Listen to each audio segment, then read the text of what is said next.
On today's show, we're going to discuss how to use the Tascam in a live environment.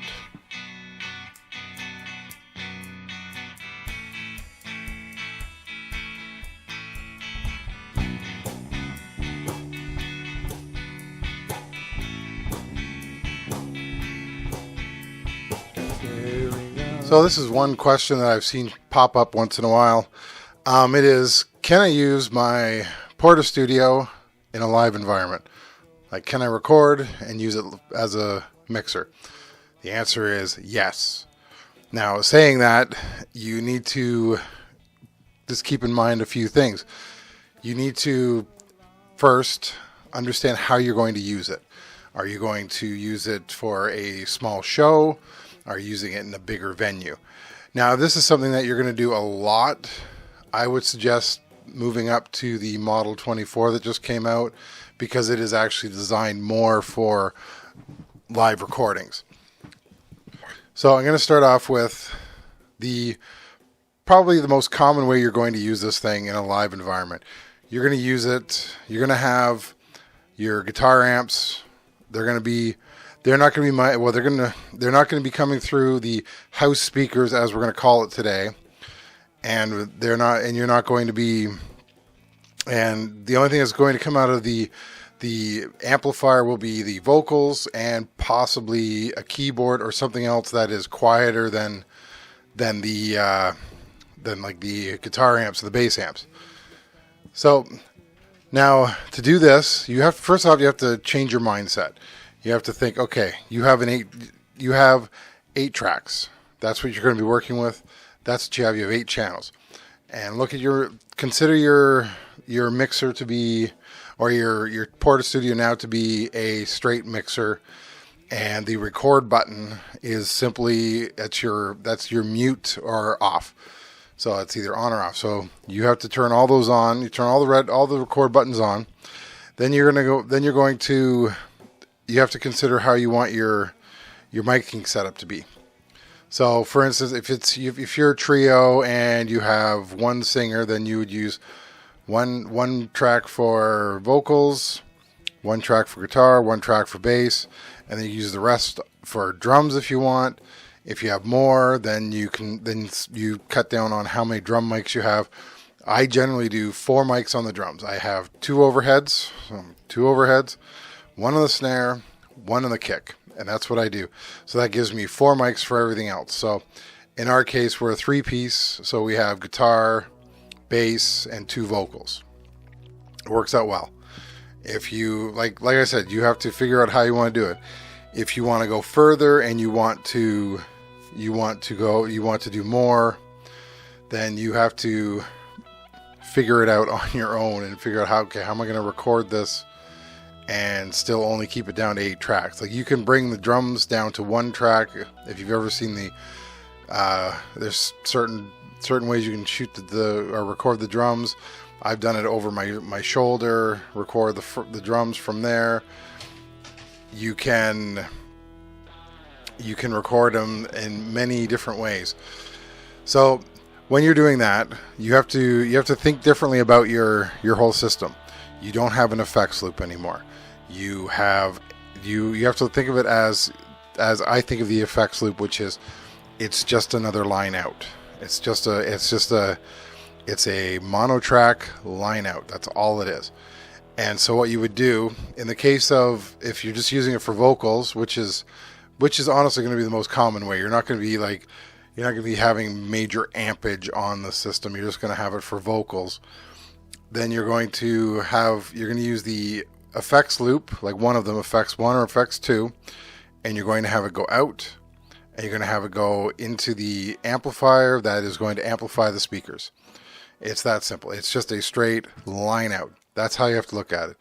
The effects loop on the Tascam doesn't work like an insert, which is the way that a lot of people seem to think it works, whereas it goes out and then it comes back in and then it goes back and then it goes out into the system. It doesn't work that way. It's just a straight out. That's how you have to remember. That's how you have to think about it. If you look at the Model 24, which I'm hoping to at some point get, it does have on tracks 1 and 2 an insert TRS, which is great because then you can input. So the way an insert works is the signal comes in, goes into the insert first, and then in whatever effects or systems you have, any units you're using, and then goes back into the system and then gets processed. It is possibly, sorry, I got an itchy nose. It is possibly the greatest way to do compression. That's one reason why I like it, because then I have my compression on those 2 channels, and then that way it's just, I compress it, it comes back and goes back out. I don't have to worry about anything. It's a much nicer way. You can, I like it. It's the same concept as putting something in between your Tascam and whatever you're using, like this mic, for instance. Putting it in between there, and then going from the mic into your compressor, out of your compressor into your Tascam. Same concept. So that's number 1. So you have to look at it as it is an effects. The effects loop is just another line out. That's all it is. All right. So now with that being said, one thing which you will probably need to get. Now, I know in my case I need one, is you'll probably need a hum eliminator. You can find these anywhere. Mine, if I can find it, is a Behringer. It's like a hum eliminator 400 or something. It's a two-channel hum eliminator, and all I use it for is I come out of my effects send, I go into the eliminator, and then I go into the amp. And then, because if I don't do that, I'll get that AC hum going on. This way, I get rid of it. So that's number 2. So when you like I said, when you set this up, understand what you want for recording. So if you're going to be recording 5 guys, you have to figure out how you're going to work it. You might have to pull in another mixer. Like in case, let's say you want to have 2 vocal track, you want to have vocals, you got 2 guys on vocals and every other track is taken up, then you put on a mix, you mix the vocals on a separate mixer, and they go into one of the tracks. So you have to figure out how you're going to work that around that. So it's, like I said, it's not hard to do. So the second way of doing this means you're going to be running this into a large amp, and you're going to be miking. You're miking all your stuff, and you're going to be projecting it through your amplifier system. Now, when you do that, you also have a monitoring system, like a monitor system for vocals, so everybody can hear the vocals clearly. To do so, same concept. You're running your vocals through one of the effect sends, and it's going into the monitor amp that you're using, and then it's going to be, that's where the vocals are going, or whatever you want in there is going to go into that, and then that way it's separate from everything else. And so that's same concept in that case, and it's the same with everything else. You're going to be using your 8 channels. You're going to be projecting it out of your set, like your main outs or stereo outs on the back, and you're going to be projecting that through your speakers, your amplified speakers out there in the field or wherever you're going to be doing this. And the only caveat to this one is when you're doing it this way, when you put something low on the mixer, it's going to record low.